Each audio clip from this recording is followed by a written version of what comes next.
Good evening, and welcome back to Drift Through History.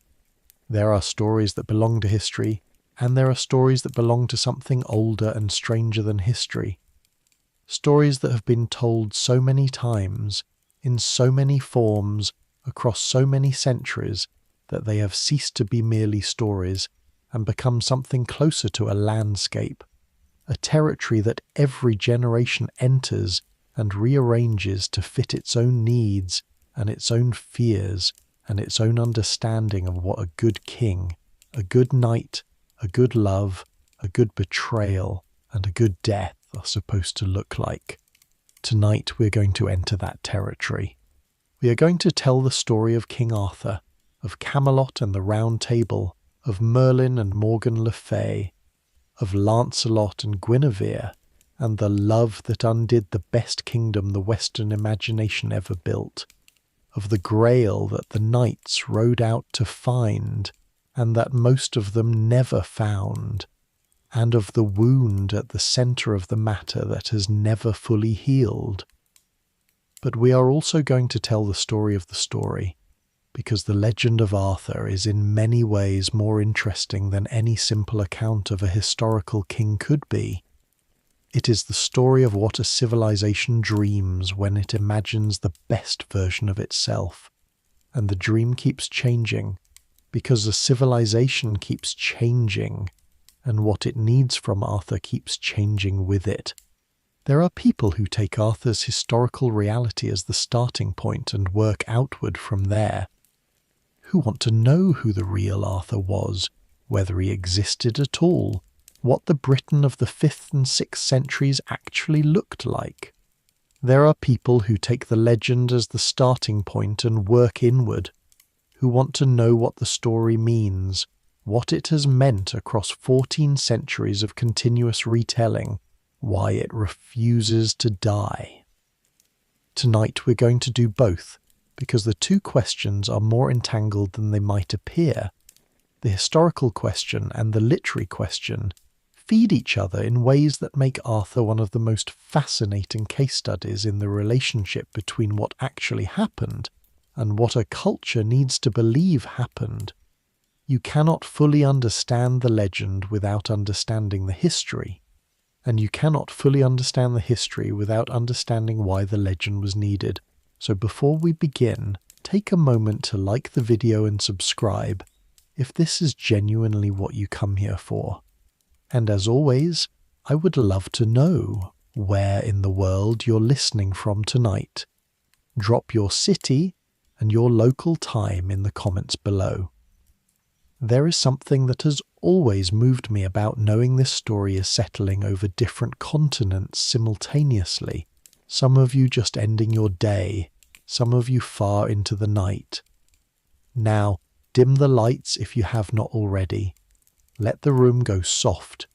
There is a fire somewhere in this, metaphorically speaking, and we are going to sit beside it for a long while.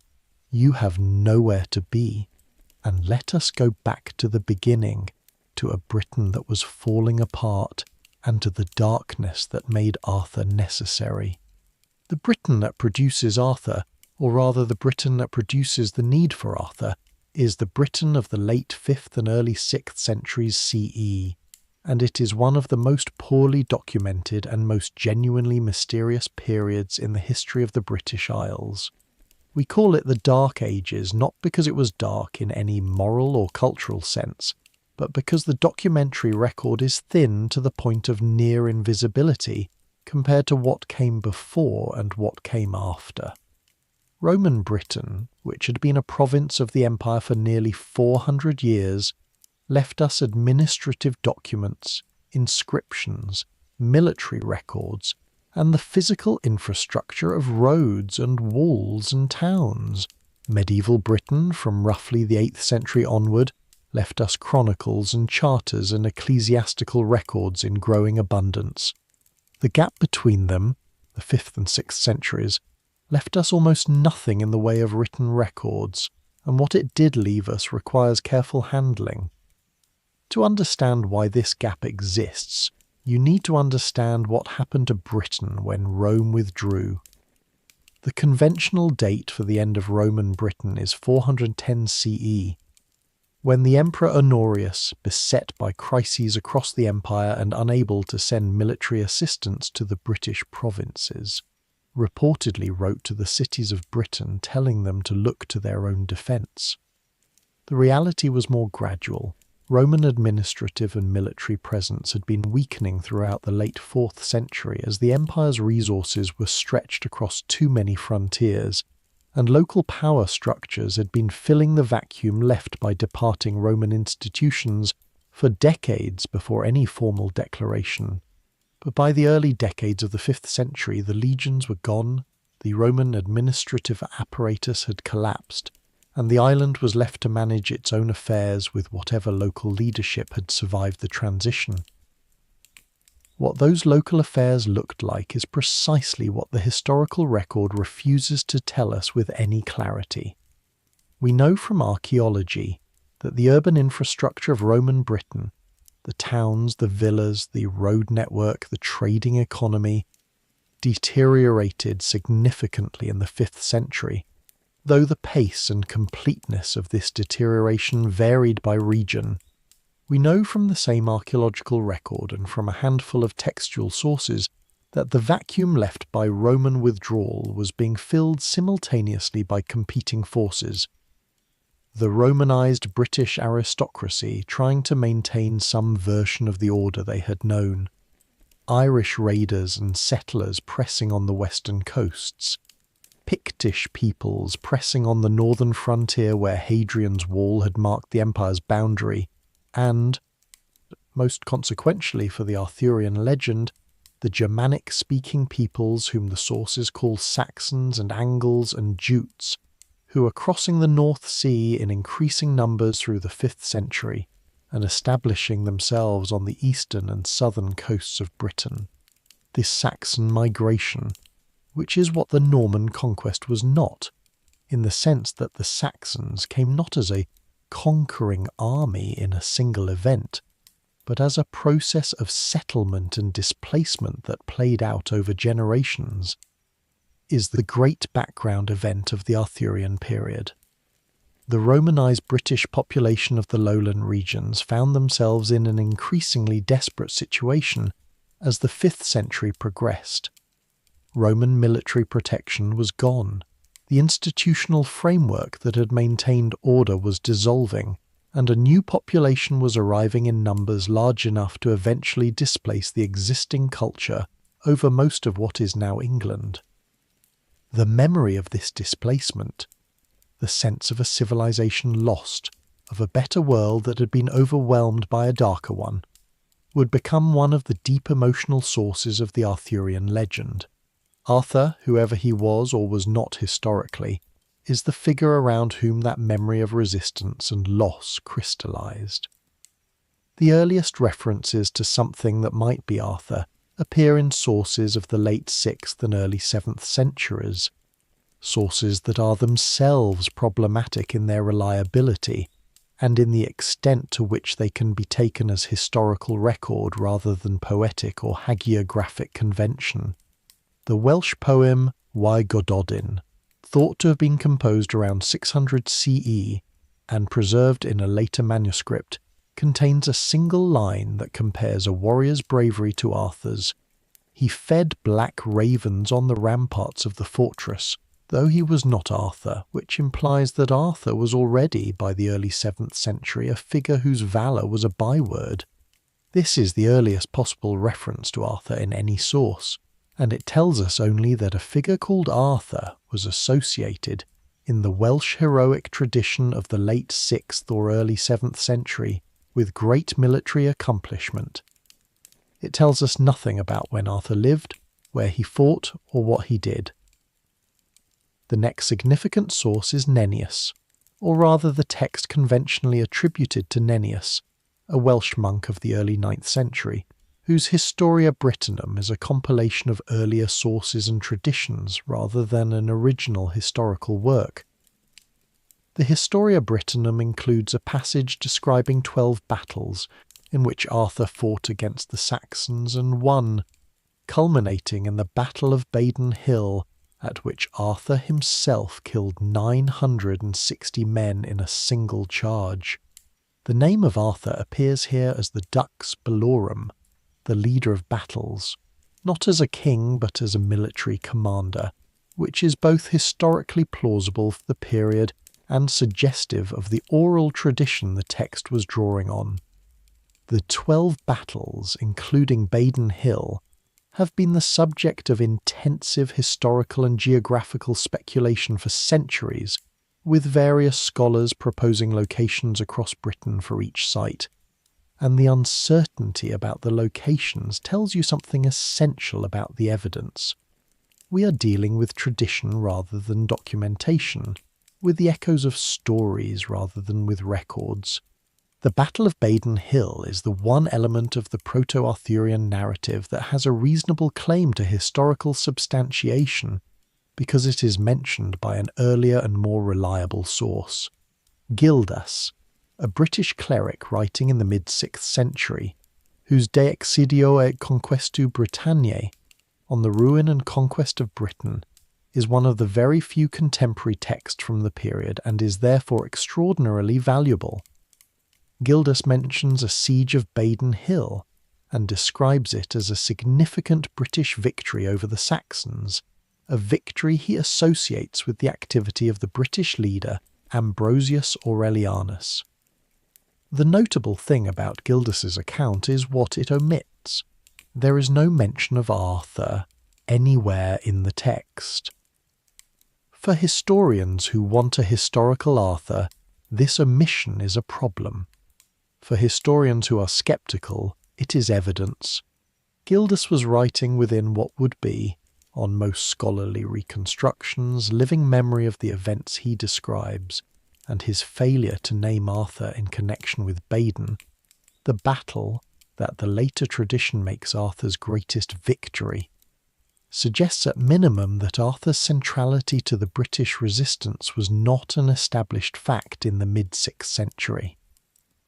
The most systematic attempt to construct a historical chronology for the period that includes Arthur is found in the Annales Cambriae, the Annals of Wales, a text compiled in the late 10th century from earlier sources, which contain entries for 516 CE describing the Battle of Baden, at which Arthur carried the cross of our Lord Jesus Christ on his shoulders for 3 days and 3 nights, and for 534 CE, describing the Battle of Camelot, in which Arthur and Medraut fell, and there was plague in Britain and Ireland. These 2 entries, Baden and Camelot, are the documentary backbone of the historical Arthur such as it is, and they are entries in a 10th century compilation drawing on sources of uncertain reliability for events that would have occurred 4 or 5 centuries earlier. The historian who approaches them with appropriate skepticism is left with the reasonable conclusion that a British military leader of the late 5th or early 6th century, operating during a period of intense conflict between the Romanised British and the incoming Saxon populations, may have been associated with significant military victories against the Saxons, including the Battle of Baden, and that this leader's name may have been Arthur, or may have been a title or epithet applied to a figure whose actual name we do not know, or may be a composite of several different leaders whose achievements were attributed over time to a single legendary figure. That uncertainty is not a failure of historical inquiry. It is the correct conclusion of careful historical inquiry applied to genuinely inadequate evidence. And it is, paradoxically, part of what makes Arthur so available to the imagination. A historical figure with a fully documented life and death is constrained by the record. A figure who exists in the gaps, who is suggested by the evidence rather than confirmed by it, can be shaped by each generation into whatever that generation needs him to be. Arthur's historical ambiguity is not a bug. It is the feature that has kept him alive for 14 centuries. Before we arrive at Geoffrey of Monmouth and the first full literary elaboration of the legend, it is worth spending time in the deep roots from which the Arthurian material grew, in the Celtic mythological tradition that provided the raw imaginative material that Geoffrey and his successors shaped into the form we recognise. Because the Arthurian legend did not arrive fully formed from Geoffrey's pen.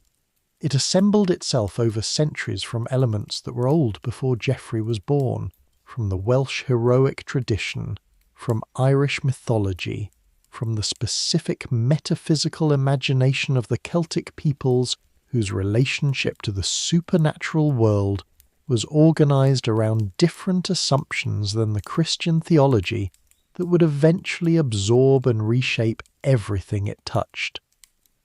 The Celtic otherworld, the realm that Irish mythology called Tir na Nog, the land of eternal youth, and that Welsh mythology called Anersiwn, is the mythological territory that underlies Avalon in ways that the Christian overlay never quite eliminates. It is a place that exists alongside the human world rather than above or below it, accessible through certain thin places in the landscape, mist-covered lakes, hollow hills, the western sea at certain times of year, where the boundary between ordinary reality and the supernatural becomes permeable.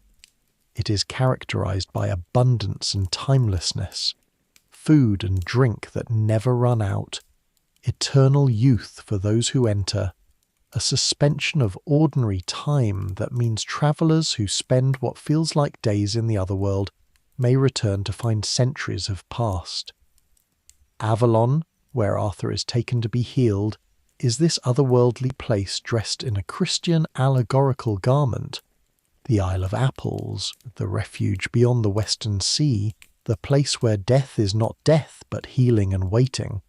The magical weapons that appear throughout the Arthurian tradition have their roots in this same Celtic mythological context. Excalibur, Arthur's sword given to him by the Lady of the Lake in Malory, drawn from the stone in other versions, belongs to a category of divine or supernatural weapons that appear across Celtic mythology, objects of power that confer special abilities or destinies on their wielders and that cannot be used without consequence. The Irish tradition has the Gí Bulg, the spear of Cuchulainn that always kills. The Welsh tradition has the Dyrnwyn, the sword of Rhydderch Hael, that flames when drawn by a worthy man. The cauldrons that appear in Welsh mythology, the cauldron of rebirth that can return the dead to life, the cauldron of plenty that feeds all without exhausting itself, are the mythological ancestors of the Holy Grail and the Welsh poem Prydau Annobiefen, the spoils of the otherworld, attributed to the 6th century bard Taliesin, describes Arthur leading a raid into the otherworld to steal a magical cauldron, which is perhaps the earliest surviving text in which Arthur appears as a hero undertaking an otherworldly quest, a clear mythological precursor to the Grail quest. The figure of Merlin has Celtic mythological roots that run alongside and partly beneath his Arthurian career. Geoffrey of Monmouth drew on 2 earlier figures in the Welsh tradition, Myrddin Wyllt, the wild man of the woods, a historical or semi-historical figure associated with the Battle of Arderid in 573 CE, who went mad after the battle and fled to the Caledonian forest where he lived as a prophet and poet. And Ambrosius, the figure whom Nennius's Historia Brittonum already identified as a prophetic child, who revealed the reason for the collapse of Vortigern's tower.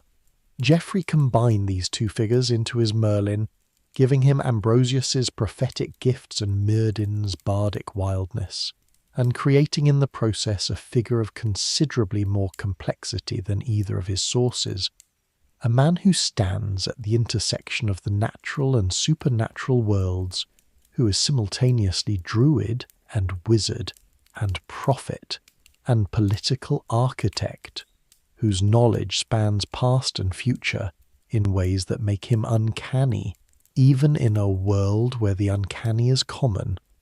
The first major literary Arthur, the Arthur who begins to resemble the figure we recognise from the full legend, appears in the work of a Welsh cleric named Geoffrey of Monmouth, whose Historia Regum Britannia, the history of the kings of Britain, was completed around 1138 CE and was one of the most influential and most contested books of the medieval period.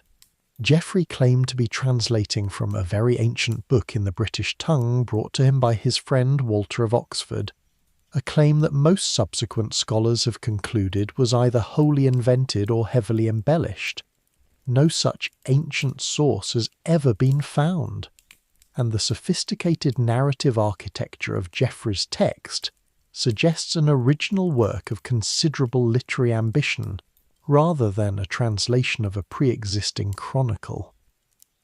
Geoffrey's Historia is, in many ways, the founding document of the Arthurian legend as it has come down to us. It is Geoffrey who gives Arthur his father, Uther Pendragon, and his birth at Tintagel, through a deception arranged by Merlin that allowed Uther to sleep with Igerne, the wife of the Duke of Cornwall, in her husband's shape. It is Geoffrey who describes Arthur's extraordinary military career, the conquest of Scotland, Ireland, Iceland, Norway, Denmark, and eventually a confrontation with Rome itself. It is Geoffrey who gives us the sword, the Queen Guinevere, the court of advisors, the treachery of Mordred who seizes the kingdom while Arthur is fighting on the continent, the final battle at Camelot, and the removal of the wounded Arthur to the island of Avalon where his wounds might be healed. Geoffrey does not give us the Round Table or Lancelot or the Holy Grail. Those would come later through other hands.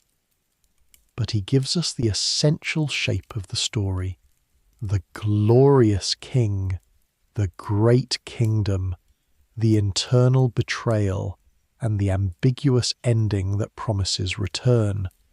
Geoffrey's Arthur was enormously popular. The Historia Regum Britannia was one of the most widely copied texts of the 12th century, surviving in over 200 manuscript copies, an extraordinary circulation for a medieval text, and was translated or adapted into French, Welsh, and other vernacular languages almost immediately. It arrived at exactly the right cultural moment. The Norman conquest of 1066 had created a complex political situation in Britain, with a Norman ruling class governing an Anglo-Saxon population, and both groups needing to negotiate their relationship to the island's pre-Norman history. Geoffrey's Arthur was British, not English, not Norman, but British in a pre-Saxon sense that could speak to both the Anglo-Saxon population, who were heirs of the culture that had displaced the Britons, and the Norman rulers who had no particular investment in celebrating their Anglo-Saxon predecessors. Arthur was available to everyone because he preceded everyone's claim to Britain. The French writers of the 12th century took Geoffrey's Arthur and transformed him into something that Geoffrey would barely have recognised. Not because they were careless with the material, but because they were feeding it through the specific cultural processing of the French courtly tradition, which had its own ideas about what stories were for and what heroes were supposed to be like. The chanson de geste, the romances, the troubadour tradition of courtly love. All of these provided the vocabulary and the values through which French writers would reimagine Arthur's court as the ideal expression of chivalric civilization, and the transformation they performed on the raw material of Geoffrey's chronicle was so complete that the resulting tradition has a different centre of gravity from anything Geoffrey intended. The most important of these French writers was Chrétien de Troyes, who wrote in the second half of the 12th century under the patronage of the court of Champagne, and who produced in a series of Arthurian romances several of the most important additions to the legend: the full development of the character of Lancelot and his adulterous relationship with Guinevere, the introduction of the Holy Grail as a mysterious sacred vessel associated with the figure of Percival, the development of Gawain as Arthur's greatest knight, and the elaboration of the courtly ideals, courtesy, prowess, loyalty, and the specific cult of refined romantic love that would define the Arthurian world for the next several centuries. Chrétien's romances were immediately influential across the courts of Europe, translated and adapted and imitated with an enthusiasm that tells you how perfectly he had captured something that the aristocratic culture of the High Middle Ages was ready to receive. The Round Table, the object that has become perhaps the single most enduring image of the Arthurian legend, the piece of furniture that stands for an entire political philosophy, appears first not in Geoffrey, but in the work of the Norman poet Wace, who translated and expanded Geoffrey's Historia into French verse in his Roman de Brut of 1155, and who added the detail of the Round Table specifically to resolve a problem that Geoffrey's court had posed, the question of precedence.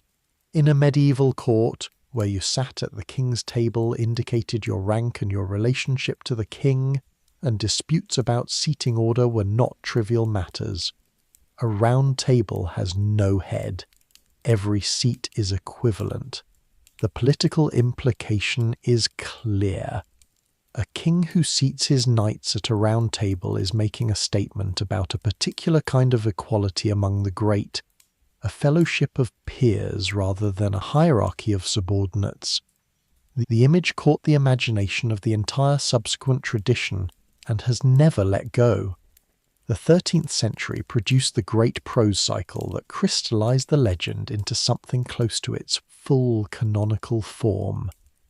The vast interconnected series of narratives known as the Lancelot Grail cycle, or the Vulgate cycle, which runs to thousands of pages of Old French prose and which incorporates the entire range of Arthurian material into a unified narrative that begins before Arthur's birth and ends after his death, encompassing the history of the Grail, the biography of Merlin, the story of Lancelot and Guinevere, the quest for the Grail, and the final destruction of the Round Table Fellowship in the catastrophic ending that the tradition had been building toward from Geoffrey onward.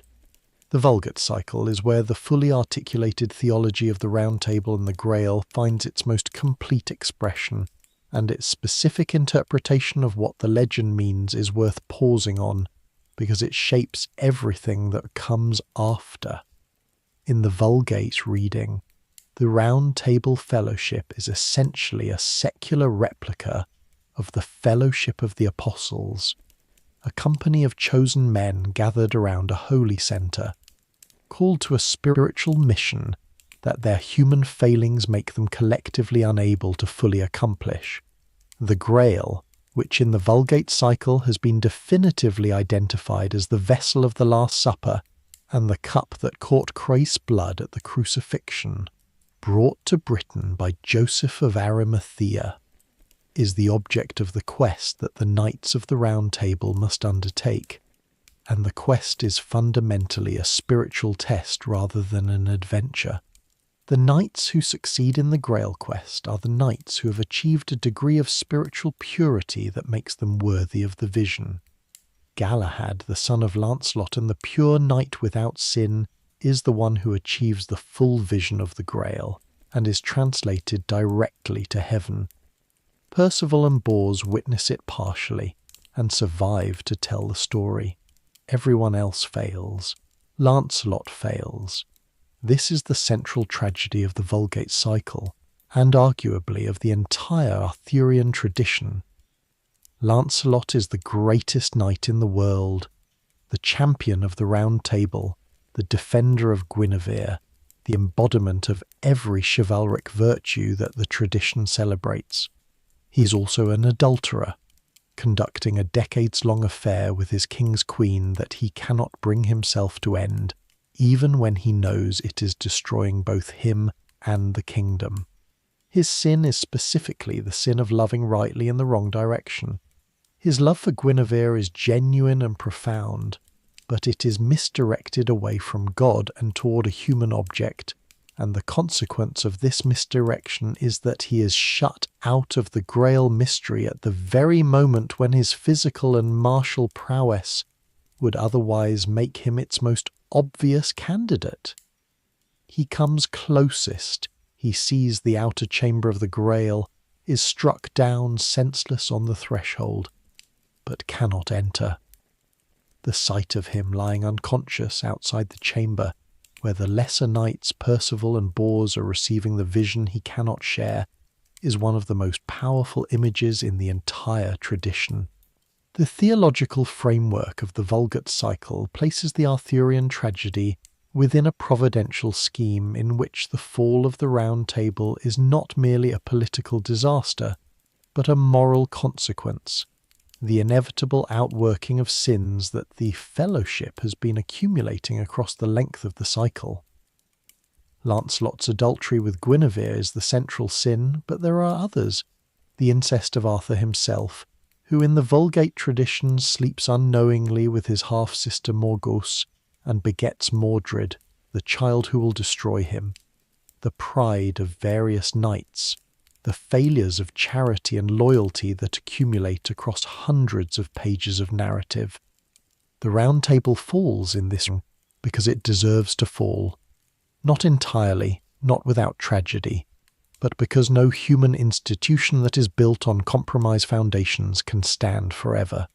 The greatness of Arthur's kingdom is real in the Vulgate reading, and so is its corruption, and both are real simultaneously, which is what gives the legend its particular power and its particular sadness. The mechanics of the Round Table's fall deserve careful attention, because the way the legend constructs the ending is one of the most sophisticated things about it. The way it insists that the fall is both the result of specific human failings and something that was structurally inevitable, that the best kingdom that could be built was always going to fall in this specific way. Because the very qualities that made it great were the qualities that contained the seeds of its destruction. The affair of Lancelot and Guinevere is not, in the tradition's most careful treatments, a simple story of adultery as an external corruption of an otherwise perfect system. It is more precisely the expression of a contradiction internal to the system itself, between the two loyalties that define Lancelot's identity and that are genuinely incompatible with each other. Lancelot loves Arthur. His loyalty to Arthur is total and genuine, and has been demonstrated in hundreds of deeds across the length of the tradition. Lancelot also loves Guinevere. His love for Guinevere is total and genuine, and has been expressed in hundreds of deeds performed in her service and her honour. The problem is not that one love is false and the other is true. The problem is that both loves are real, and cannot both be fully honoured simultaneously, and the longer the situation continues, the more completely both loves are corrupted by the contradiction between them. Lancelot's guilt about his betrayal of Arthur prevents him from being the knight he would otherwise be. The shame of it is always there, always pulling at the edge of his achievements, always reminding him that the greatest knight in the world is also the greatest traitor in the world, and the knowledge that Lancelot's love is compromised, that the finest devotion she has ever received is also a betrayal of everything she should be, is always with Guinevere too. The figure who forces the contradiction into the open is Mordred, Arthur's son by his half-sister Morgause, conceived in ignorance of their blood relationship, the child of an inadvertent incest whose existence is the direct consequence of the magical deceptions that brought Arthur into the world in the first place. Mordred is the return of the original sin, the moral compromise at the foundation of Arthur's kingdom coming back a generation later in the form of the king's own son. He exposes the affair between Lancelot and Guinevere not because he is motivated by loyalty to Arthur, but because he is motivated by ambition for Arthur's throne, and the exposure of the affair serves his purposes because it creates the crisis that forces Lancelot and Arthur apart, destroys the fellowship, and opens the kingdom to the civil war through which Mordred intends to seize power. The legal trap that Mordred sets is elegant in its cruelty. Guinevere, caught with Lancelot, is convicted of adultery under the laws of the kingdom, laws that Arthur himself established as part of his commitment to a rule of law that applies equally to all, including himself and those he loves. Arthur cannot pardon her without destroying the principle of equal justice that gives his rule its legitimacy. He sentences her to burn, and then Lancelot rescues her from the flames, which is his loyalty to her, and in doing so kills several knights, including Gareth and Gaheris, Gawain's brothers, whom he kills accidentally in the confusion of the rescue. Gawain, who had been Lancelot's closest friend, becomes his implacable enemy from that moment, not over the adultery but over the deaths of his brothers. It is Gawain's grief and rage that prevents any reconciliation between Arthur and Lancelot, that makes impossible the negotiated resolution that Arthur himself would have preferred, and that forces the confrontation on the continent that brings the army away from Britain and leaves Mordred the opportunity for his treachery. Arthur knows, in most versions of the tradition, something of what is coming before it arrives. He has been warned. Merlin has told him. The dreams have told him. But knowing and being able to prevent are different things, and the tragedy's specific quality is that Arthur cannot prevent it without betraying the principles that define him. He cannot ignore Guinevere's adultery without abandoning the rule of law, cannot forgive Lancelot without abandoning justice, cannot prevent Gawain's war without betraying his loyalty to his nephew's legitimate grief. Every road out of the trap requires him to compromise something essential, and the king whose greatness lies in his refusal to compromise essential things cannot escape by compromising them. The trap is built out of his own virtues. The English tradition receives all of this French material and does something specifically English with it in the work of Sir Thomas Malory, whose Le Morte d'Arthur, completed in the early 1470s and printed by William Caxton in 1485, is the great medieval English synthesis of the Arthurian legend and the work through which most subsequent English-speaking engagement with the material has been filtered. Malory was a knight himself, a Warwickshire gentleman who spent significant portions of his later life in prison, apparently for a range of serious crimes including theft, extortion, and the abduction of a woman, which gives his extended meditation on chivalric virtue an irony that later scholars have noted with varying degrees of charity. And his approach to the material is that of a man who loved the world of the romances and wanted to make it available to an English audience in a form that captured its grandeur without losing its narrative drive. Malory's Le Morte d'Arthur is not a translation but a compilation and reworking. He drew on the French Vulgate cycle, on the English alliterative romance tradition, on various other sources, and combined them into a narrative whose prose style is one of the great achievements of early English literature. The specific quality of Malory's prose, plain, direct, unexpectedly moving in its simplicity, capable of sudden elevation at moments of high drama, suits the material in ways that the elaborate rhetorical architecture of the French romances does not. When Malory describes the final battle at Camelot, the desolation of the field, Arthur's wound and his removal to Avalon, the death of Guinevere in a convent and Lancelot's final years as a hermit and his death, the reader feels the weight of the ending in a way that the more elaborately theological French version does not quite produce. Malory's Arthur is a human king presiding over a human kingdom that achieves genuine greatness and then destroys itself through human failing, and the tragedy is available to any reader regardless of their theological commitments.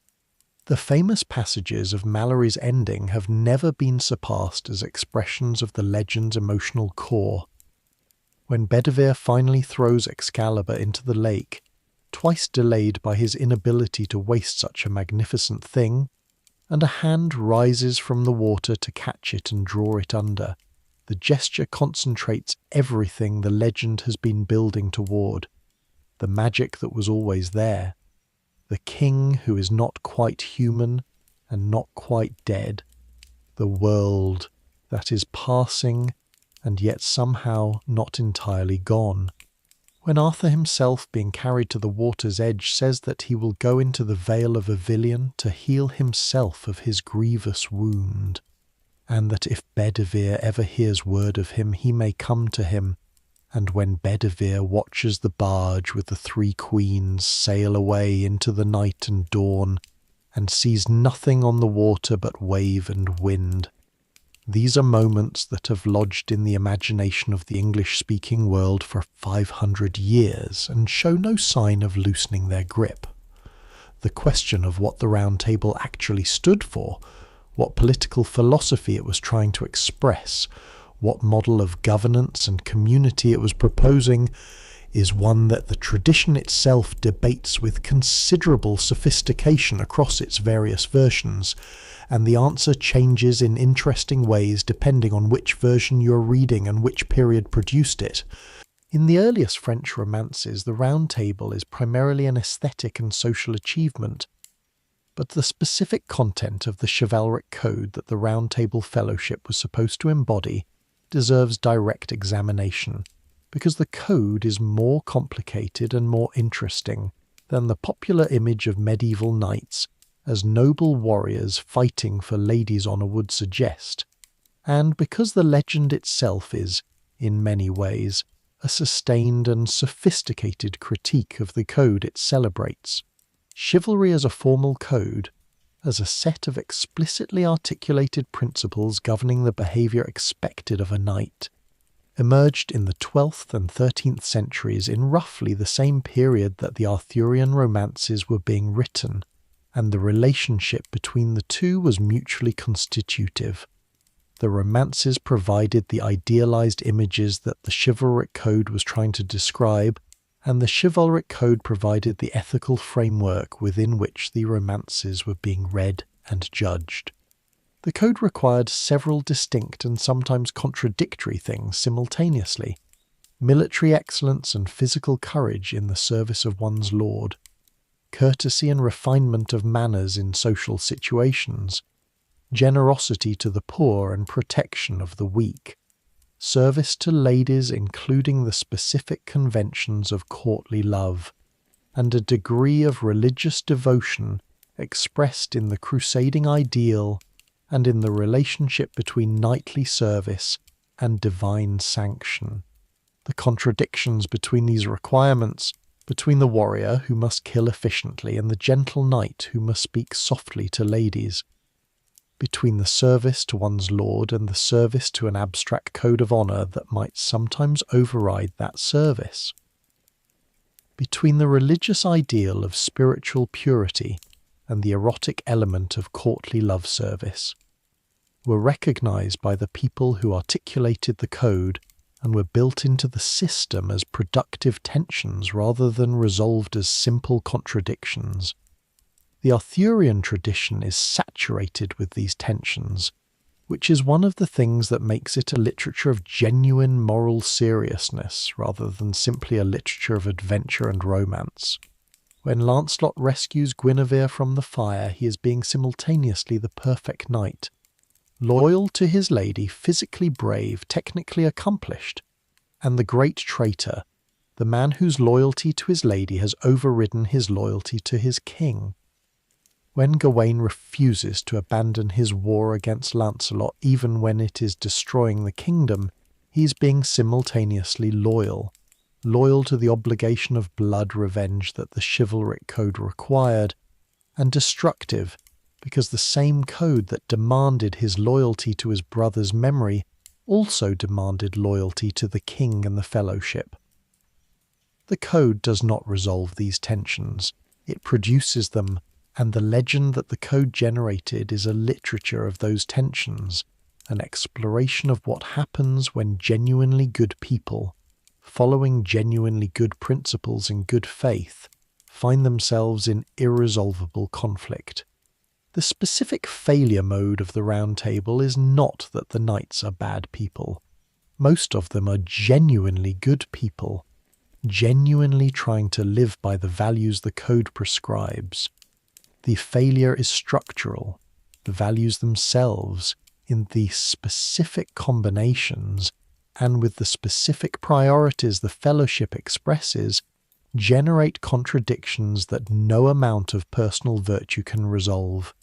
The tragedy is not that the knights are not good enough for their ideals.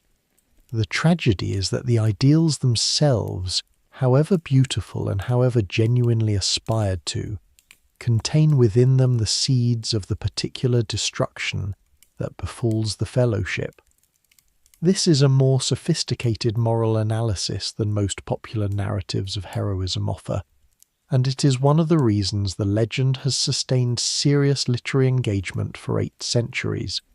In the earliest French romances, the Round Table is primarily an aesthetic and social achievement, the visible sign of a court that has reached the summit of chivalric refinement, where the finest knights in the world gather not merely to fight together, but to compete in the courtesy and the service to ladies and the cultivation of the specific virtues that the code of chivalry identified as the marks of a true knight. The political philosophy is aristocratic and hierarchical at its base. The Round Table is a fellowship of the best, not a democracy. But it proposes a specific modification of the ordinary aristocratic hierarchy, in which the best are recognized and rewarded on the basis of merit rather than birth, where a knight's place at the table reflects his deeds rather than his lineage, and where even the king is bound by the code that governs all the others. In the Vulgate cycle and in Malory, the Round Table acquires a more explicitly theological dimension. It is one of 3 sacred tables in the Christian tradition, the 3rd table after the table of the Last Supper, and the table on which the Grail rested in the time of Joseph of Arimathea, and its fellowship is a typological echo of the apostolic community gathered around Christ. This reading gives the Round Table a weight that goes beyond any merely political philosophy and connects it to the largest possible narrative of human redemption, which is one reason the Grail quest follows so naturally from the Round Table's establishment. If the table is a sacred institution, its members must be capable of the sacred mission. In the post-medieval tradition, the Round Table becomes increasingly a political metaphor for idealized governance, for a political community in which the best principles of justice, equality under law, and collective responsibility for the common good are given institutional form. This reading reaches its most explicit development in the 19th and 20th centuries, when Arthur's Camelot becomes a way of talking about what political civilization could and should be, and the fall of Camelot becomes a way of talking about what happens when that ideal is betrayed by the human failings of those who are supposed to embody it. The magical objects of the Arthurian tradition are not decorative additions to the story, but functional elements of its meaning, each one concentrating a specific aspect of what the legend is trying to express about power, responsibility, and the relationship between the human and the divine. The sword in the stone, which in Malory is distinct from Excalibur, a lesser sword whose drawing from the stone or anvil establishes Arthur's right to the kingship, while Excalibur is given later by the Lady of the Lake, is the most immediately legible symbol in the entire tradition. The stone has rejected every other claimant to the throne. The sword can only be drawn by the true king, which means the test is simultaneously a legal mechanism, a divine judgment, and a demonstration that the right king is identifiable by his fitness rather than by the accident of birth. Arthur pulls the sword not through superior strength, but through the particular quality of rightness that attaches to the legitimate ruler. And he pulls it not in the context of a formal test, but casually, improvising when his foster brother Kay needs a sword and the tournament ground is locked. The true king reveals himself accidentally, in the midst of serving someone else's need, which is itself a statement about the character of legitimate authority. The Lady of the Lake, who gives Arthur Excalibur and later receives it back at his death, is one of the most resonant figures in the tradition. At once a supernatural guardian, a figure of mysterious authority who operates outside the ordinary political and religious structures of the world, and a recurring presence at the crucial transitions of Arthur's story. She gives him the weapon that enables his kingship. She provides Lancelot with his education. In the French tradition, Lancelot is raised by the Lady of the Lake in an enchanted realm beneath the water, educated in all the skills of knighthood before being sent to Arthur's court. She receives Excalibur when Bedivere finally throws it into the lake at the story's end, the gesture completing a cycle that began when Arthur received it and confirming that the weapon belongs to the supernatural world rather than the human one. And in some versions she is among the queens who take Arthur to Avalon, the same figure present at beginning and ending in a way that suggests she is not merely a character in the story, but something closer to an emanation of the otherworldly power that frames it. Excalibur itself, whose name may derive from a Welsh or Old French word meaning hard cleft steel, is more than a sword in the tradition. Its scabbard is, in Malory, more magically significant than the blade.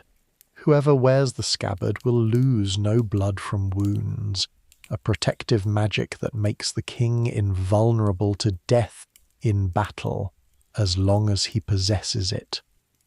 When Morgan Le Fay steals the scabbard, she removes not only a magical object but the specific protection that has kept Arthur alive, precipitating the conditions that will eventually allow his defeat. The sword is power. The scabbard is preservation. The loss of the scabbard is the beginning of the end. The Round Table itself carries a magical significance beyond its political symbolism. In the Vulgate cycle, it has a specific number of seats, 150 in most accounts, including one that cannot be sat in, the Siege Perilous, the seat of danger, which is reserved for the knight who will achieve the Grail quest and which destroys any other person who attempts to sit in it. The Siege Perilous is the empty place at the table that names the incompleteness of any merely human fellowship, the seat reserved for the one who will complete the quest that the others will fail. When Galahad arrives and takes his seat in the Siege Perilous without being destroyed, it is the sign that the time of the Grail quest has come and that the one who will achieve it has arrived, a moment of revelation that sets the final movement of the legend in motion. Merlin is the figure who stands behind all of this, who makes Arthur possible, who shapes the conditions of his reign, who represents the specific kind of power that operates outside ordinary human categories, and whose relationship to the future is not prediction, but something more ambiguous and more interesting. In Geoffrey of Monmouth, Merlin is primarily a prophet and an engineer, the figure who arranges the magical transportation of the stones of Stonehenge from Ireland to Britain, who prophesies the future of Britain in elaborate and deliberately obscure terms, and who engineers Arthur's conception through the shape-shifting trick that allows Uther to sleep with Ygerne. The prophetic tradition attached to Merlin, the long list of cryptic prophecies that Geoffrey are attributed to him, and that were taken seriously as political prophecy throughout the medieval period, applied variously to events of the 12th, 13th and later centuries by readers who were confident they could decode the obscure imagery, was itself one of the most significant products of the Arthurian literary tradition. generating a subsidiary genre of Merlin prophecy interpretation that lasted centuries.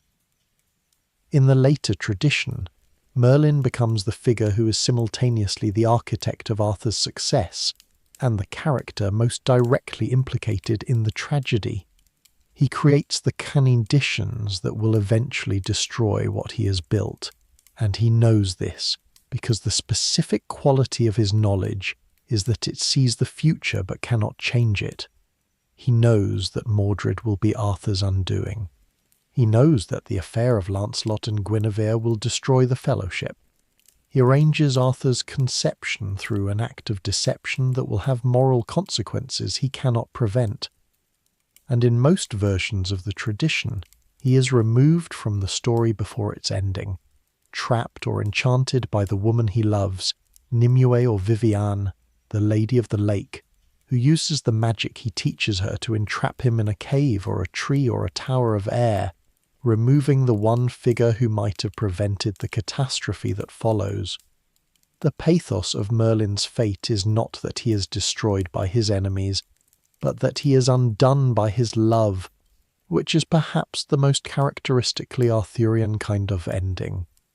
Love as the thing that makes life most vivid and most worth living, and also as the thing that is most capable of destroying it.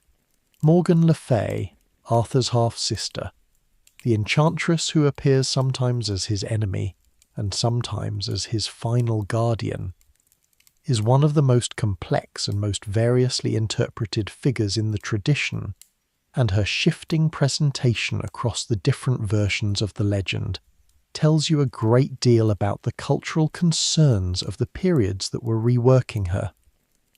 In the earliest tradition, she appears as a benevolent figure, a healer, the ruler of Avalon to whom Arthur is taken after his final battle. In the later medieval tradition, influenced by the increasing suspicion of female magical power and the theological framework that associated women's magic with diabolic influence, she becomes a villain, the figure who steals Excalibur, who plots against Arthur's life, who represents the dark power of feminine enchantment in contrast to the masculine clarity of chivalric virtue. In the 20th century, she's been substantially rehabilitated, her perspective, as a woman operating in a world organized entirely around male values and male ambitions, reconsidered as a legitimate viewpoint rather than a simply villainous one. The Morgan Le Fay who appears in modern reworkings of the legend is frequently a figure of genuine complexity, whose opposition to Arthur and his court reflects a critique of the world the Round Table has built rather than simple malevolence. Guinevere similarly has been variously read across the tradition. In Malory and the French romances, she is primarily the catalyst of the tragedy. Her love for Lancelot is the fault line in the kingdom's foundation, the crack through which the whole structure eventually collapses. She's not portrayed without sympathy, but her primary function in the narrative is to be the beautiful woman whose love is given to the wrong man, and who thereby destroys two great men and the civilization they were building.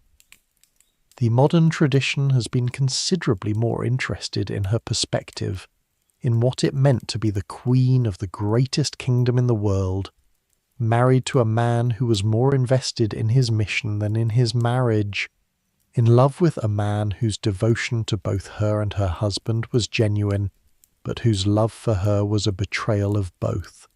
The Guinevere who retreats to the convent at Amesbury after the kingdom falls, who refuses Lancelot's offer to take her away and live with him, who dies in religious observance.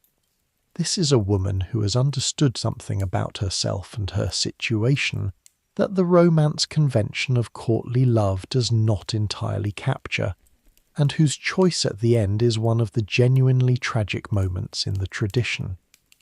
The individual knights who make up the Round Table Fellowship are not background figures in the tradition, but fully developed characters whose individual stories constitute their own distinct narratives within the larger Arthurian world. and several of them deserve attention in their own right before we arrive at the object that the best of them were sent to seek. Gawain, Arthur's nephew, occupies a position in the English tradition that is subtly different from his position in the French romances, and the difference is revealing about the cultural values that each tradition was expressing through the legend. In the early Welsh and English material, Gawain is Arthur's premier knight, the champion of the court, the model of courtesy and valour, the figure whose reputation is second only to the king himself. In the French romances, particularly as Lancelot rises to prominence, Gawain is progressively reduced in stature. He becomes a foil to Lancelot's superiority, a good knight but not the best, a man of genuine but limited virtue. The English alliterative tradition resisted this diminution, and the poem that is perhaps the finest single Arthurian text in any language, Sir Gawain and the Green Knight, written in the northwest Midlands of England in the late 14th century, anonymous but clearly the work of a poet of extraordinary sophistication, gives Gawain a starring role in a story that is, among other things, a meditation on the relationship between chivalric ideals and human reality, on the gap between the code we profess and the behaviour it actually produces under pressure. The Green Knight who arrives at Arthur's Christmas feast and challenges any knight to exchange a stroke of the axe. The knight to strike the Green Knight now, on the condition that the Green Knight may return the blow a year hence, is one of the most haunting and mysterious figures in medieval literature. He rides a green horse. He is green. He carries in one hand a great axe and in the other a branch of holly. After Gawain cuts off his head, the Green Knight picks it up, reminds Gawain of their appointment, and rides out. Gawain spends the year preparing for what he assumes will be his death, keeps his appointment at the Green Chapel, and learns there that the Green Knight is the lord at whose castle he has spent the previous 3 days, that the beheading game was arranged by Morgan le Fay to test Arthur's court, and that Gawain's only failure was a small flinch from perfect honesty. The concealment of the green girdle that the lord's wife gave him, which he hoped would protect his life, and which he should have surrendered as part of their exchange of winnings agreement. The final revelation of the test and its verdict, Gawain is judged to have behaved with near-perfect honour, his single small failure so minor that the Green Knight finds it endearing rather than condemning, is one of the most nuanced treatments of human moral imperfection in the entire tradition, and the image of Gawain returning to Camelot wearing the green girdle as a permanent reminder of his one small failure is an image of what moral self-knowledge looks like in practice. Tristan and Isolde occupy a position in the Arthurian universe that is partly inside and partly outside the main tradition. Their story circulated independently before being absorbed into the Arthurian framework, and its emotional logic is both continuous with and distinct from the Lancelot-Guinevere narrative that it resembles in its essential structure. The love between Tristan and Isolde is caused by a love potion. They drink it accidentally aboard the ship bringing Isolde from Ireland to marry King Mark of Cornwall, and the potion creates a love between them that is beyond their control or consent, which gives the tragedy a different moral register from the Lancelot-Guinevere story, where the love develops through mutual choice. Tristan is a knight of extraordinary accomplishment, musician and poet as well as warrior, the nephew of the king he is betraying, a man of genuine loyalty torn by a passion he did not choose and cannot overcome. The story's ending, Tristan dying of a wound that only Isolde's healing power can cure, sending for her, dying before she arrives, Isolde dying of grief over his body, is one of the great love-death narratives in the Western tradition, and the intertwining vines that grow from their separate graves to unite their tombs is the tradition's way of saying that what the world separated in life, the earth has reunited in death, a consolation of the kind that tragedy requires. Parzival in the German tradition, is the Grail knight of the earliest tradition, the naive boy from the Welsh forests who becomes the greatest knight in the world through a combination of natural gifts, determined education in chivalric values, and the specific spiritual growth that the Grail quest requires of him. His story begins with his sheltered upbringing by his widowed mother, who keeps him ignorant of chivalry, hoping to prevent him from following his father and brothers to their deaths in battle. He encounters a group of knights in the forest and, never having seen armoured men before, assumes they are angels. His mother cannot convince him they are not, and he rides off to Arthur's court to become a knight himself, leaving his mother to die of grief, the first of the sins of omission that he will spend the rest of his story atoning for. He arrives at the court at an awkward moment, commits various social gaffes through ignorance rather than malice, and gradually learns what being a knight actually means, in a progress that the tradition uses as a vehicle for examining the relationship between natural innocence, social education, and spiritual maturity. His central failure, the failure to ask the right question at the Grail castle, the failure of compassionate inquiry that leaves the wounded Fisher King suffering and the wasteland unhealed, is the failure that drives the rest of his story. He does not ask what ails you. When he sees the Fisher King suffering, because his recent chivalric education has taught him not to be impertinent with questions, and he applies a rule of courtesy that was meant for one context in a completely different and more urgent situation, with consequences that devastate both him and the world around him. The spiritual growth required to return to the Grail castle and ask the question he should have asked the first time, to move from rule-following courtesy to genuine compassionate attention, is the growth that the quest demands of him. And when he finally achieves it and asks the question, the Fisher King is healed and the wasteland blooms. The Holy Grail is perhaps the most resonant and most persistently mysterious element of the Arthurian tradition, the object that concentrates everything the legend suggests about the relationship between human striving and divine grace, between what is achievable through knightly virtue and what lies permanently beyond it. The Grail's specific identity, what it is, where it came from, what seeing it means, has been answered differently by different versions of the tradition, and the variety of the answers is part of what has kept the image so potent across so many centuries. In Chrétien de Troyes' Percival, the first text in which the Grail appears, it is a mysterious dish or vessel, and its presence and meaning are left deliberately enigmatic. Chrétien died before finishing the poem, and the unanswered questions his unfinished text posed became one of the most productive creative provocations in the history of medieval literature, with several other poets writing continuations that answered Chrétien's enigmas in different and sometimes contradictory ways. The Grail in Chrétien is associated with a mysterious castle, a wounded king, and a ritual procession that Percival witnesses but fails to ask the right question about. His failure to ask what the Grail is and whom it serves is the central failure of the poem. The moment at which the quest that would have healed both the Grail King and the wasteland surrounding his castle is missed because of Percival's excessive courtesy, his training not to ask intrusive questions overriding his natural impulse toward compassionate inquiry.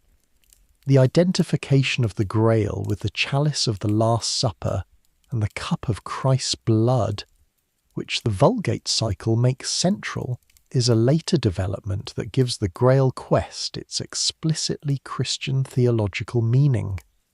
But other traditions propose other identities. The Welsh tradition, which influenced the Arthurian material in ways that are difficult to trace precisely but clearly real, associates the Grail with a series of magical objects, cauldrons of rebirth, dishes of plenty, horns of plenty, that belong to the Celtic mythological tradition and whose connection to the Christian Grail is either the result of deliberate syncretism or of the gradual Christianization of earlier mythological material. The German poet Wolfram von Eschenbach, writing his Parzival in the early 13th century, identifies the Grail as a stone of heavenly origin, rather than a vessel at all, calling it the lapsit exilis, a phrase of uncertain meaning, and constructing around it an elaborate system of Grail guardians and hermetic knowledge that is quite unlike the French tradition. The Grail quest functions in the narrative as the moment at which the Round Table's inner contradiction becomes inescapable, the moment when the secular achievement of the Fellowship, which has been genuinely great, is measured against a spiritual standard that most of the knights cannot meet. The quest disperses the Fellowship. The knights ride out in all directions, and many of them never return. The ones who return have not achieved the Grail, but have learned something about themselves and their limitations that changes them. The ones who achieve the Grail, Galahad above all, are so completely transformed by the experience that their continued presence in the world becomes impossible. Galahad's perfect achievement of the spiritual vision means that there is nothing further for him to do in the material world, and he is taken up into heaven in a direct assumption. The Grail quest, in the fullest reading of the tradition, is not a story about success. It is a story about the relationship between human aspiration and human limitation, and the specifically religious form it takes is one way of articulating a question that the legend keeps asking in various registers. What is the best we can be, and is the best we can be enough? The later reinventions of the Arthurian legend constitute one of the most sustained processes of cultural recycling in the history of Western literature, and tracking the major moments of the tradition's transformation across the centuries since Malory gives you something very close to a history of the Western imagination's relationship to its own ideals. The Renaissance largely abandoned Arthur.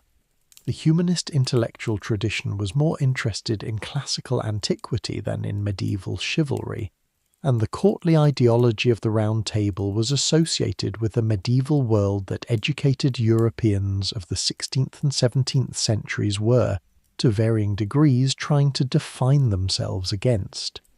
Spenser's Fairy Queen of 1590 is a partial exception.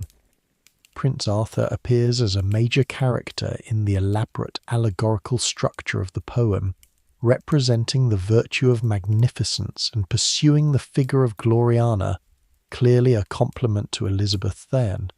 But the Arthur of the Fairy Queen is a figure in an allegory rather than the centre of a narrative tradition, more useful as a symbolic vehicle than as a story in his own right.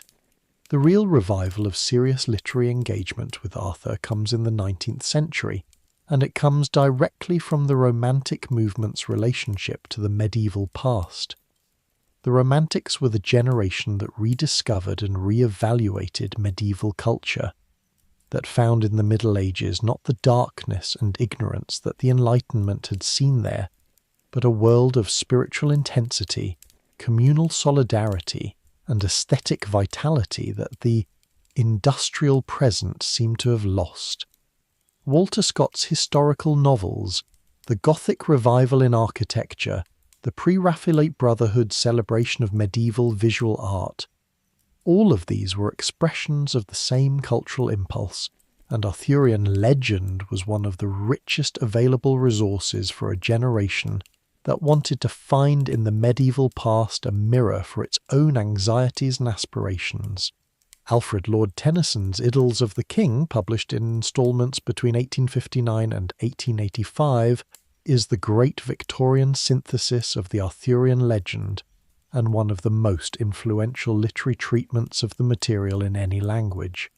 Tennyson spent much of his adult life working and reworking the Arthurian material, and the sequence of 12 interlocking poems that constitute the Idylls represents an extraordinarily sustained engagement with the question of what the legend meant for the Victorian world in particular. Tennyson's Arthur is an almost superhuman figure of moral rectitude, pure, just, visionary, who is destroyed not by any failing of his own but by the corruption of those around him and the imperfection of the world he is trying to ennoble. The Victorian anxieties that saturate the idylls, about faith and doubt, about the relationship between ideal and reality, about the possibility of moral progress in a world that science was revealing to be governed by blind natural forces rather than divine purpose, are everywhere in the text, which is one reason the Idylls was read as a profound contemporary moral statement by Victorian readers who are using the Arthurian frame to process their own existential situation. The Victorian engagement with the Arthurian tradition was not limited to the grand sweep of the Idylls. Tennyson produced individual poems that achieved their own canonical status within the tradition, and none more completely than The Lady of Shalott, which creates from a brief mention in an Italian source a figure and a situation that have become as iconic as anything in the full Arthurian literature. The Lady of Shalott, cursed to weave and to see the world only through a mirror, isolated in her tower on the island in the river above Camelot, who breaks her curse when she turns to look directly at Lancelot, and must then take the boat downstream to die before she reaches the castle. This is a poem about the relationship between art and life, between mediated and direct experience, between the safety of artistic distance and the danger of full engagement. It is also, in the context of Victorian gender ideology, a poem about the position of women in a culture that valued their refined sensibility and their aesthetic production, while restricting their direct participation in the world outside the domestic sphere. The lady weaves her visions of the world while men ride by beneath her window, and her death is the consequence of trying to leave the weaving and enter the life that the weaving has only represented. Tennyson's Morte d'Arthur, later incorporated into the Idylls as the Passing of Arthur, is perhaps the finest single Arthurian poem in the English language, and the text through which most educated Victorians first encountered the emotional core of the tradition. Its blank verse rendering of the Bedivere episode, the reluctant throwing of the sword, the hand rising from the lake, the three queens and the barge and the passage into the unknown, is a technical achievement of the first order. The verse rhythms carrying the narrative weight of an ending that the entire tradition has been building toward. When Bedivere asks Arthur what will become of him if the king is gone, and Arthur replies that the old order changeth, yielding place to new, and God fulfills himself in many ways, lest one good custom should corrupt the world.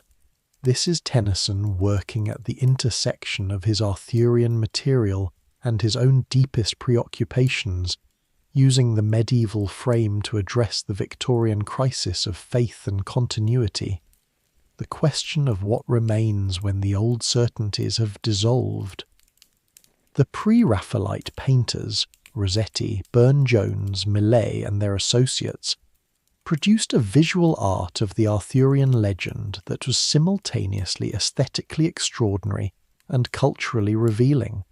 The luminous medievalizing canvases of the Brotherhood and its sympathizers, Rossetti's Guinevere and Lancelot, Burne-Jones's series of Grail tapestries, Millais' Lady of Shalott, created a visual vocabulary for the legend that became deeply embedded in the popular imagination, and that established the specific visual texture, the jeweled colours, the elaborate decorative detail, the languid figures in pseudo-medieval dress, that the Arthurian legend has carried in popular culture ever since. These are images that are still recognisable as Arthurian even to people who have never read Malory or Tennyson, which tells you how completely the Pre-Raphaelite visual language captured and transmitted the legend's particular aesthetic character. Before we arrive at Twain's great comic counterstatement, It is worth noting that the Arthurian legend had made its way across the Atlantic with the English colonists, and had been part of the American imaginative world from the beginning of English settlement. The chivalric romances, including Malory's Morte d'Arthur, were among the books that educated colonists brought to the New World, and the Round Table ideal of a fellowship of equals bound by shared commitment to justice had obvious resonance in a culture that was trying to build a republic on exactly that kind of foundation. Washington Irving and Nathaniel Hawthorne both engaged with Arthurian material in ways that reflect the legend's availability to the American imagination, and by the time Twain wrote his Connecticut Yankee, there was already a substantial American tradition of Arthurian reference and allusion to deflate. The most direct intersection of Arthurian mythology with American political life came in November 1963, when Jacqueline Kennedy, in the immediate aftermath of her husband's assassination, told the journalist Theodore White that the most important thing John Kennedy had said to her in the weeks before his death was that he did not want his presidency to be forgotten. She invoked the final words of the Lerner and Loewe musical Camelot, which the Kennedys had seen together, and which was the president's favourite show, in which King Arthur instructs a young boy to flee before the battle and to keep alive the story of Camelot, the idea that once there was a brief shining moment.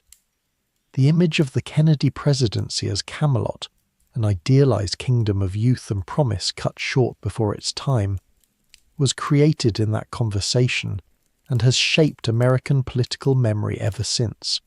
The Camelot myth of the Kennedy era is a remarkable demonstration of the legend's continued vitality and its specific political usefulness. Kennedy's presidency, whatever its actual accomplishments and compromises and failures, was consciously constructed around the imagery of youth and idealism and collective aspiration in ways that made the Arthurian parallel available before Jackie Kennedy explicitly invited it. The young, handsome president surrounded by brilliant advisors, the beautiful queen, the new frontier that echoed the idea of the quest, the sense that something genuinely new and good was being built. These were the elements of a political mythology that the Arthurian framework could absorb and intensify, and the assassination that cut it short gave the story its most necessary ingredient: the fall of the shining moment, the destruction of the ideal by the violence that the ideal was trying to transcend, the Camland that ended what Camelot had briefly been. The musical Camelot itself, the Lerner and Loewe production of 1960 based loosely on T.H. White's Once and Future King, deserves some attention as an expression of mid-20th century American engagement with the legend. The musical's Arthur is specifically a reformer, a king who invents the Round Table because he is troubled by the violence and injustice of a world where might makes right, and who wants to create an alternative, a world where right makes might. The political philosophy is explicitly progressive in the American mid-century sense. The table is an institution designed to change the terms of political life, to replace force with law, violence with negotiation, hierarchy with fellowship. And the tragedy of the musical is the tragedy of reform confronting human nature. The discovery that the institution is only as good as the people in it, and that even the best people can be compromised by love and loyalty, and the specific human failings that no institutional design can fully anticipate. Mark Twain's A Connecticut Yankee in King Arthur's Court of 1889 is the great anti-romantic counterstatement, the most significant comic deflation of the Arthurian tradition in the English language, in which a practical-minded 19th century American engineer finds himself transported to Camelot and proceeds to apply Yankee ingenuity and democratic common sense to a world organized around medieval hierarchy and superstition. Twain's Arthur is not an ideal king, but a well-meaning man operating in a system of organized exploitation that chivalry aestheticizes and religion sanctifies, and the comedy of the Connecticut Yankees' cultural collision with the Round Table Fellowship becomes progressively darker as the novel proceeds, ending in a massacre rather than a triumph that Twain clearly intended as a comment on the violence that underlies both medieval chivalry and 19th century civilization. The book is simultaneously a satire of romantic medievalism and a satire of Gilded Age American confidence in technological progress, and the darkness at its ending disturbed readers who came to it expecting comic adventure. The 20th century produced Arthur's most diverse proliferation, as the legend became available to popular culture in ways that the relative scarcity and expense of books had previously prevented. Th. White's The Once and Future King, published in full in 1958 after appearing in earlier partial versions, is probably the single most beloved modern retelling of the legend in English. A work of extraordinary tonal range that moves from the comic pastoral of the sword in the stone, in which the young wart is educated by Merlin, who has been living backward through time and thus knows everything that will happen, through the increasingly dark and politically sophisticated later sections in which Arthur's kingdom is established and then destroyed. White's Arthur is a man of genuine moral seriousness who is trying to find a way to use force in the service of justice, who invents the Round Table specifically as an attempt to channel the violent energy of his knights away from random brutality and towards something purposive and good, and who watches his attempt fail through the very human failings of the people he loves. White's Lancelot is one of the most psychologically complex figures in any retelling. A man who knows himself to be ugly, who is driven by an almost pathological need to excel, who believes that his love for Guinevere has cost him the grace that would have made him the perfect knight, and who carries the contradiction of his divided loyalty through decades of increasing anguish. The legend has found its way into film with remarkable persistence, from the silent era through the Hollywood epics of the 1950s and 1960s, to the Monty Python parody that managed to be both a devastatingly effective deflation of the legend's pretensions and a genuine tribute to its enduring cultural presence, to the various serious film treatments of the material from Excalibur in 1981, through the various 21st century attempts to find a new frame for the story.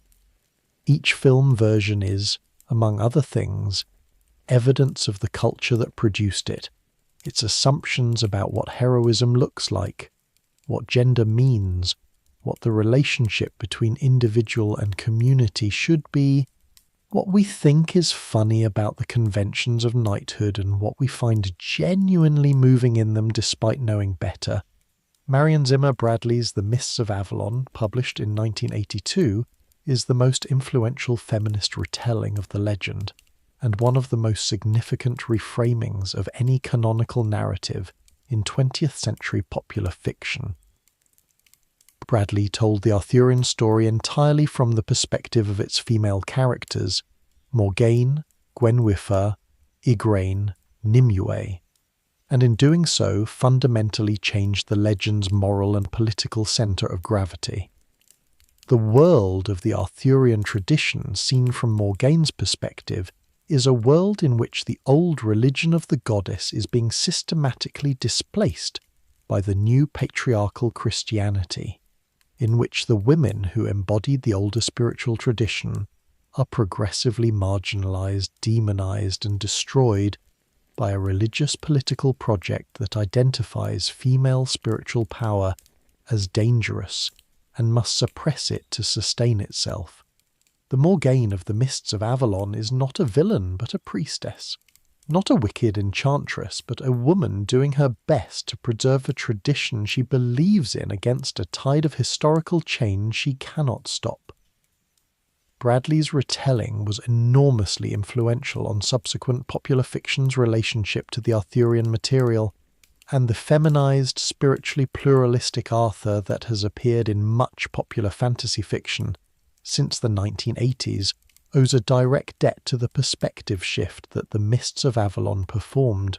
The question of where the real Arthur might have lived and fought, the archaeological and topographical dimension of the historical problem, has generated an industry of speculation that ranges from the rigorously scholarly to the enthusiastically credulous. And it is worth spending some time on because the geography of the legend is one of the ways in which the story is anchored to specific places that the imagination can inhabit. The archaeology of post-Roman Britain has advanced significantly in the past several decades, and what it reveals about the world in which a historical Arthur might have operated is considerably more interesting than the earlier scholarly consensus of unrelieved darkness and decline suggested. The picture that emerges from careful archaeological work is not one of simple collapse after Rome, but of complex transformation, of local communities adapting to the withdrawal of Roman institutional infrastructure in ways that varied enormously by region, with some areas maintaining significant elements of Roman material culture well into the 6th century, and others reverting to pre-Roman patterns much more rapidly. The western regions of Britain, Wales, Cornwall, and parts of the southwest show the clearest evidence of continuity with the Roman period and the most sustained engagement with Mediterranean trade in the post-Roman centuries.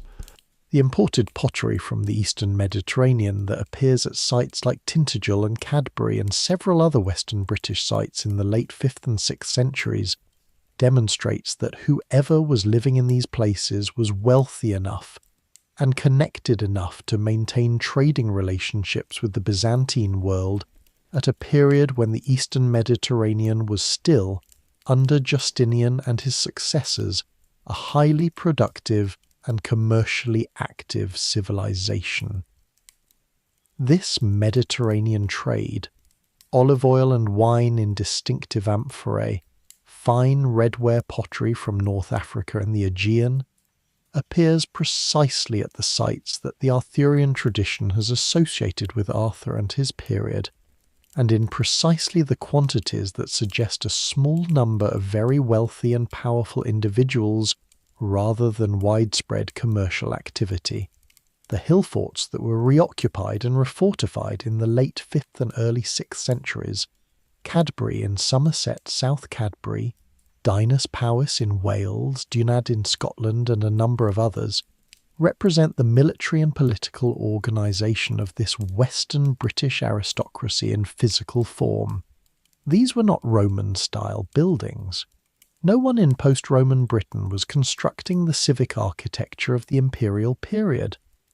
They were the defensive installations of regional leaders who needed defensible bases from which to organise military resistance to the Saxon advance, and from which to project authority over the surrounding territory.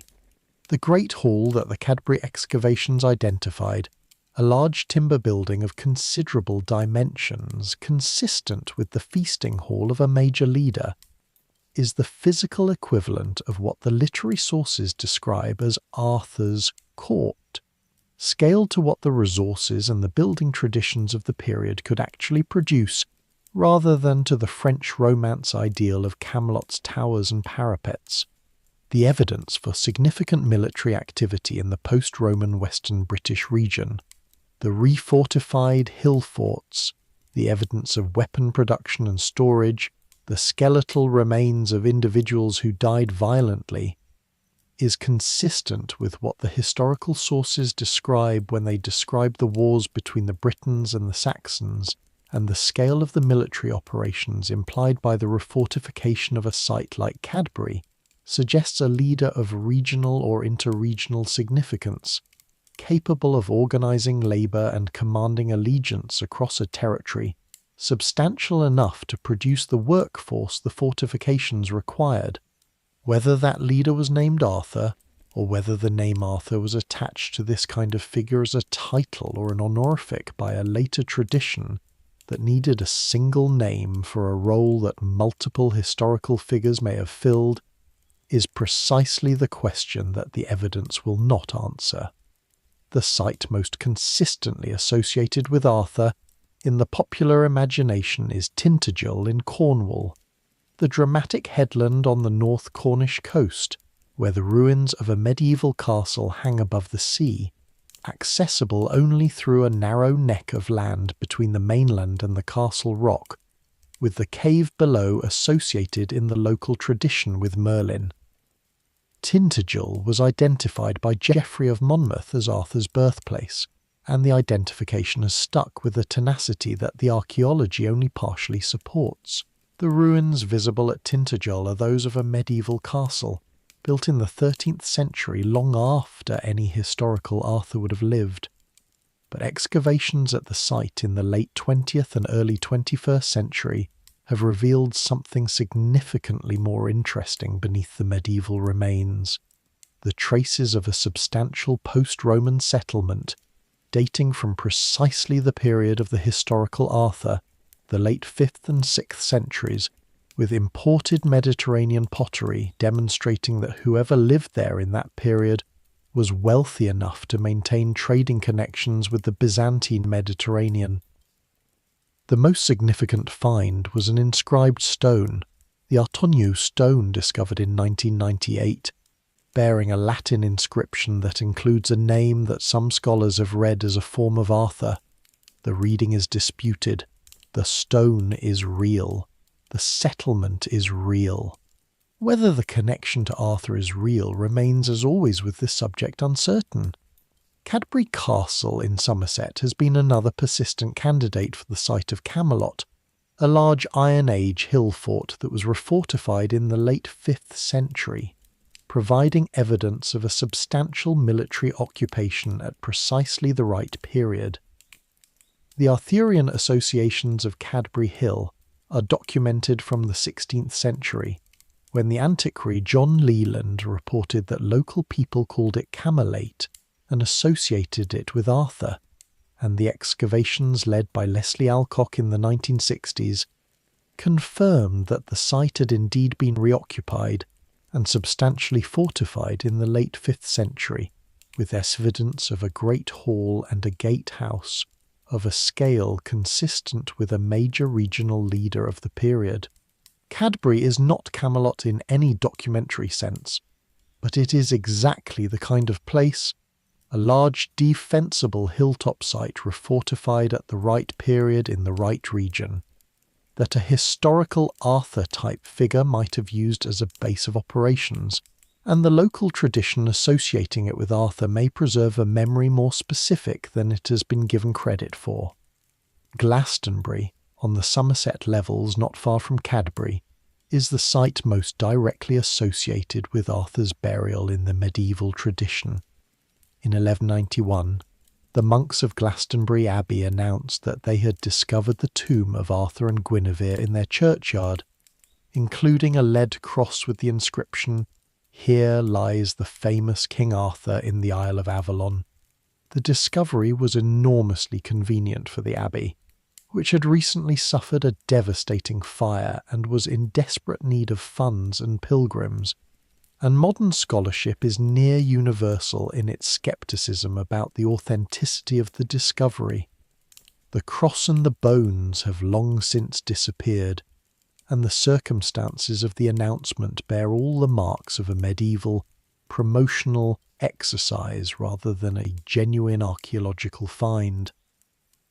But the association of Glastonbury with Avalon, with the isle to which Arthur was taken after his last battle, the mythological Apple Island of Celtic tradition, is older than the 1191 announcement and appears to reflect a genuine belief or a genuine identification of Glastonbury's island character in its original wetland setting with the Avalon of the legend. The specific political uses of the Arthurian legend across the medieval period reveal something important about the legend's flexibility, its capacity to serve different and sometimes contradictory ideological purposes depending on who is wielding it and against whom. The legend was simultaneously a vehicle for Welsh resistance to English dominance and a tool of English and Norman royal legitimation, simultaneously a critique of unjust power and a celebration of the kind of power that deserves to rule, simultaneously a lament for the passing of the old world and an argument that the best of that world can be recovered and renewed.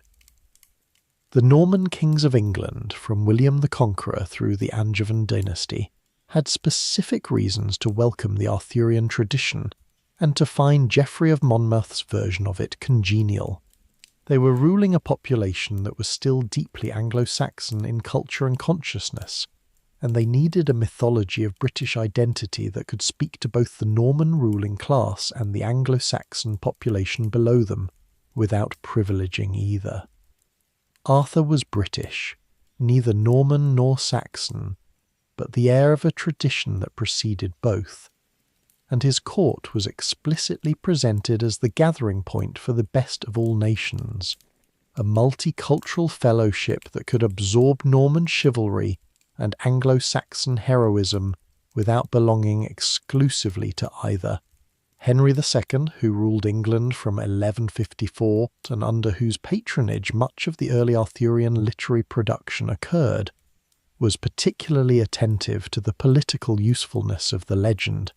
It was under his indirect patronage that the Glastonbury monks announced the discovery of Arthur's tomb in 1191, a discovery that was in some ways a service to the crown, since a dead Arthur cannot return to lead a Welsh rebellion, and a confirmed Arthur's burial at Glastonbury converts a potential political liability, the belief that Arthur would return to reclaim Britain, into a historical monument that closes the case. Edward the One, who conquered Wales in the late 13th century and who was the first English king to formally incorporate the Principality of Wales into the English crown, was one of the most deliberate users of Arthurian mythology in English royal history. He organised elaborate round-table tournaments, visited Glastonbury to re-inter the supposed bones of Arthur and Guinevere with great ceremony, gave his son, born in Wales, the title Prince of Wales in a calculated gesture toward the Welsh population's Arthurian expectations, and generally deployed the legend as an instrument of the assertion that England was the legitimate heir of the British tradition. His grandson Edward III founded the Order of the Garter in 1348 on explicit Arthurian lines, a fellowship of noble knights bound by shared commitment to honour and service, organised around the king, its membership the highest social honour in the kingdom. The Order of the Garter is still in existence today, still meeting at Windsor Castle, still organised around the same ideals that the Round Table expressed in fiction, which is one of the more remarkable continuations of the Arthurian ideal in institutional form. The Welsh tradition, which arguably preserves the oldest strata of the Arthurian material, locates Arthur not in Cornwall or Somerset, but in Wales itself, in the mountain fastnesses of Snowdonia, and in the stories of the Mabinogion, the collection of Welsh mythology compiled in the 13th century from older oral tradition, which includes tales of Arthur as a figure of Welsh heroic legend, a hunter of supernatural boars and a leader of warriors with magical companions, rather than the courtly king of the French romances. This Welsh Arthur is wilder and stranger than Geoffrey's or Chrétien's version, operating in a mythological landscape where the boundaries between the human world and the other world are permeable, and where the rules of chivalric romance do not entirely apply. He is, in the Welsh material, more visibly connected to the Celtic mythological substratum from which the entire tradition may ultimately derive, to the Irish and Welsh stories of magical weapons, enchanted cauldrons, otherworldly journeys, and the specific melancholy of a heroic culture that knows its world is passing.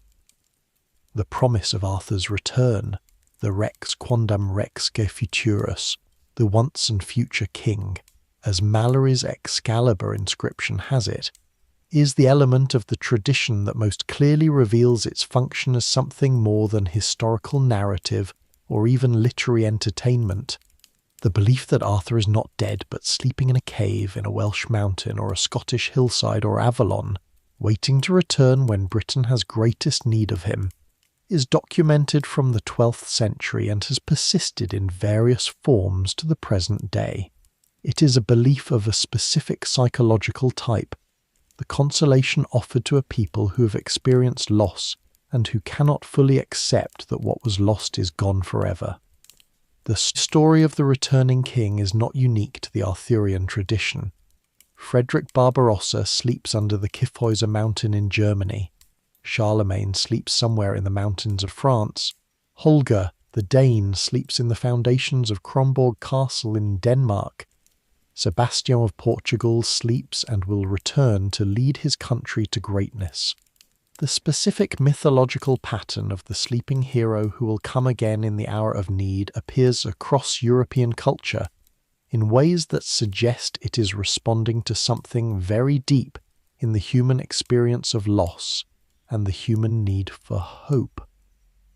For the Welsh, who preserved the Arthurian material in its oldest surviving forms, and who were, from the Norman conquest onward, a people under political and cultural pressure from the English state that had displaced the world the legend described, the belief in Arthur's return was not merely romantic consolation, but a political statement, the assertion that the displacement was temporary, that the rightful order would eventually be restored, that the British who had been pushed to the western margins of their own island were not finally defeated, but were waiting for the moment of return. Owen Glendower in the early 15th century was hailed by his supporters as the fulfilment of Merlin's prophecy, the return of the British king who would drive the English from Wales. He was not the last. The specific intersection of Arthurian mythology and Welsh political aspiration was real and persistent, and served genuine functions of collective identity and resistance for a people whose political situation gave them specific reasons to need the kind of hope that the myth of the returning king offered. For the English, who were, in a complicated historical sense, the heirs of the Saxons whom Arthur had fought, and who yet made Arthur their own national hero in ways that this genealogical awkwardness might have prevented, the appeal of Arthur operated differently, as the embodiment of a national ideal that transcended the specific historical conflicts from which it had emerged. The Tudor monarchs, beginning with Henry VII, made specific use of the Arthurian mythology to legitimize their dynasty. Henry named his eldest son Arthur, who was born at Winchester, and whose brief life and early death left the dynastic succession to the future Henry VIII. Henry VII traced his Welsh descent to the ancient British kings and used the Arthurian genealogy as one of several strategies for establishing the legitimacy of a dynasty whose claim to the throne was legally complicated. The specific political usefulness of Arthur, the way the legend could be recruited to legitimize power and define national identity, is one of the most consistent features of its deployment across the centuries. The modern world's relationship to the Arthurian legend is not less intense than the medieval world's, but it is differently organized, and the specific forms that the modern engagement takes reveal the specific things that the modern world is using the legend to think about. One of the most persistent modern uses of the Arthurian frame is in the literature and film of secondary world fantasy, the genre that builds imagined worlds alongside our own, and uses them to explore possibilities and questions that the realistic novel cannot easily accommodate. J.R. Tolkien, whose Lord of the Rings is the founding text of modern fantasy literature, was deeply embedded in the Arthurian tradition. He was a scholar of medieval languages and literature at Oxford. He lectured on the Gawain poem and produced the definitive scholarly edition of Sir Gawain and the Green Knight, and his own mythology is saturated with Arthurian influence at structural and thematic levels that go far beyond simple borrowing. The returning king of the Lord of the Rings, Aragorn, the hidden heir to the throne who must accept his destiny and lead his people in the final war, is the Arthurian pattern translated into a new mythology, and the wound that the world carries in Tolkien's vision, the sense of beauty and greatness always already in the process of fading, is the Arthurian melancholy of a tradition that knows what it is losing even as it celebrates it. The gaming tradition has embraced the Arthurian legend with particular enthusiasm, from the tabletop role-playing games of the 1970s and 1980s, including the specifically Arthurian role-playing game Pendragon, which is perhaps the most thorough attempt to translate the world of Malory into an interactive medium, through the video game representations of the legend that have appeared consistently across the decades of the medium's development. The appeal of the Arthurian world to games is not accidental. The structure of the quest, the hierarchy of the fellowship, the specific ethical test that the tradition puts its heroes through, the combination of combat and diplomacy and spiritual challenge, all of these are natural game structures, and the Arthurian tradition has been providing them in narrative form for 8 centuries before games needed them. But it is differently organised.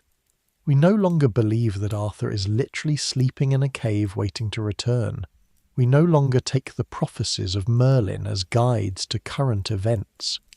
We no longer read the Arthurian romances as manuals of chivalric conduct that should guide the behaviour of actual knights. But we keep returning to the legend because the questions it asks are questions that have not become less urgent. What does it mean to try to build a just political order? What happens when the people inside that order, however good their intentions, cannot overcome their own divided loyalties and their own human weakness? What is the relationship between the ideal we aspire to and the fallen reality we inhabit?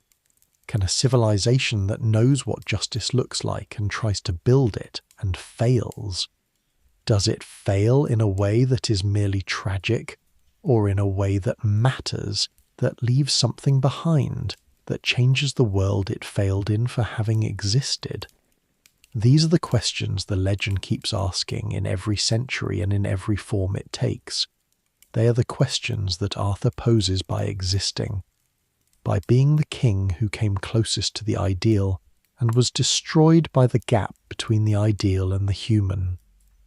The fall of Camelot is not, in the deepest reading of the tradition, a cautionary tale about the futility of idealism. It is a testimony to the genuine achievement of the aspiration, even in its failure. The round table that was broken had been real. The fellowship that was scattered had been real. The justice that was practiced for however long the kingdom lasted had been real. And the fact that it ended does not erase the fact that it was. That is what the legend has always offered, across 14 centuries of telling and retelling. Not the promise that we can build the perfect thing and keep it, but the assurance that building it matters, that the attempt has worth, that the kingdom that falls after striving toward justice has done something that the kingdom that never tried has not done. Arthur's Camelot is always in the process of being built and always in the process of failing, and the tradition that preserves it is the tradition of everyone who has ever believed that the attempt is worth making anyway. The archaeology of the historical period continues. New finds, new interpretations of old evidence, new applications of scientific techniques to the fragmentary material of the 5th and 6th centuries are slowly building a more detailed picture of the world in which a historical Arthur might have operated. The literary tradition continues. New novels, new films, new graphic novels and games and theatrical productions, finding in the legend whatever the present moment needs from it. And the original question, whether there was a real Arthur, and if so who he was, continues to be unanswerable in any fully satisfying way. which is perhaps the right condition for a figure whose function in the tradition has always been to stand for something larger than any individual person could be. The man who may or may not have fought at Baden Hill in the early 6th century, the Dux Bellorum of the Welsh tradition, the figure around whom the memory of British resistance crystallised, has become, across 14 centuries of imagination working on the raw material of his possible existence, one of the most permanent fixtures in the cultural landscape of the Western world. He is not a historical figure in the way that Julius Caesar or Charlemagne are historical figures, with documented lives and recoverable intentions and verifiable achievements. He is something more like a standing question, a permanent invitation to consider what the best king would be and what the best kingdom would look like, and why the best things we build always seem to contain within them the seeds of their own undoing. The night is settling in now, and the long story of Arthur, the story within the story within the story, the history of the legend alongside the legend itself, has reached its proper resting place, which is not an ending but a pause.